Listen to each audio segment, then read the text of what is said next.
যেকোনো টাইমেই তো যে কারো আহত হতে পারে, মারাও যেতে পারে, এটা তো বলা যায় না।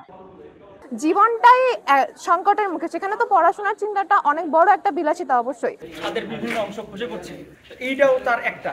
দেখেন এখানে আসলে রড সহ এটা খসে পড়ছে। তো আমি আসলে একজন মেডিকেল স্টুডেন্ট হিসেবে আপনাদের সাধারণ মানুষের কাছে প্রশ্ন রেখে গেলাম যে এইটা যদি একটা মানুষের উপরে পড়ে, একটা মানুষের মাথায় পড়ে, তার বেঁচে থাকার সম্ভাবনা কতটুকু?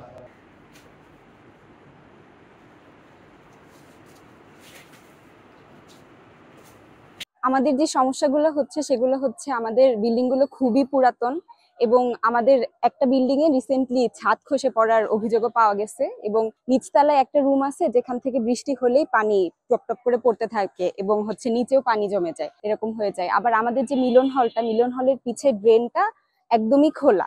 আমরা নিচে যারা থাকি রুমগুলা তো ভাঙাই, আর এত মশা আসে, আমরা মানে জানলা কখনো খুলতে পারি না। আমার রুম তো, আমি নিচতলায় থাকি, আমার রুম সবসময় গুমোট মানে একটা অবস্থা হয়ে থাকে। আমাদের পানিতে তো কয়েকদিন পর পরই সমস্যা হয়। আমাদের যেমন পুরা হলে হচ্ছে চারটা ফিল্টার, আর এতগুলো মানুষ আমরা থাকি, প্রত্যেক ব্যাচে 100 জন করে। বাট ফিল্টার কিছুদিন পর পরই নষ্ট হয়ে যায়। দেখা যায় যে দুইটা ফিল্টার হয়তো ঠিক আছে, আর আমরা এই দুইটা ফিল্টারই ইউজ করতেছি সবাই।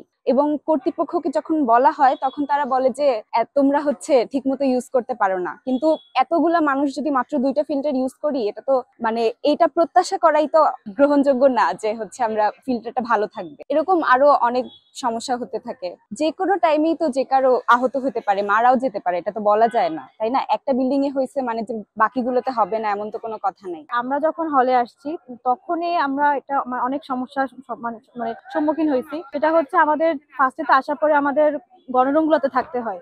গণরুম গুলোর হচ্ছে যেটুকু মানে ক্যাপাসিটি থাকে সে তুলনায় হচ্ছে মানুষজন অনেক বেশি থাকে। আর এখানে এই মানুষ বেশি থাকার কারণে কিন্তু অনেক রকমের সমস্যা হয়। যদি কেউ একজন অসুস্থ হয়ে পড়ে সেটা হচ্ছে বাকি সবার মধ্যে স্প্রেড করার অনেক চান্স থাকে। এটা আমাদের প্রত্যেকটা গণরুমে এটা আমাদের ফেস করা লাগছে।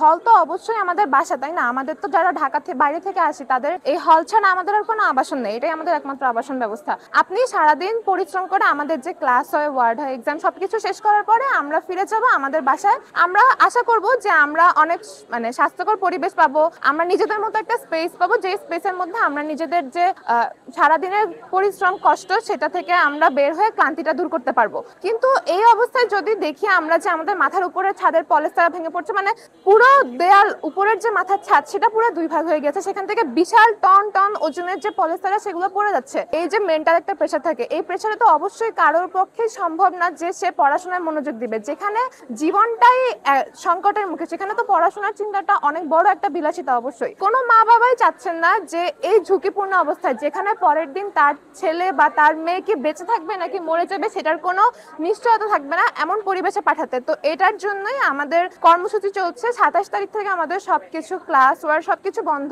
আমরা আশা করেছিলাম যে আমাদের যে ঊর্ধ্বতন কর্মকর্তা তারা খুব তাড়াতাড়ি বিষয়টাকে নজরে এনে সমাধান করবেন, কিন্তু তারা আমাদেরকে যে ধরনের ফিডব্যাক দিয়েছেন খুবই আশাহত হয়েছি সেই ধরনের ফিডব্যাকে। তো আমরা এখানে কর্মসূচিতে এসেছি, আমরা আশা করি যে খুব দ্রুত সমস্যার সমাধান হবে, কারণ আমরা অবশ্যই ক্লাসে ফিরে যেতে চাই।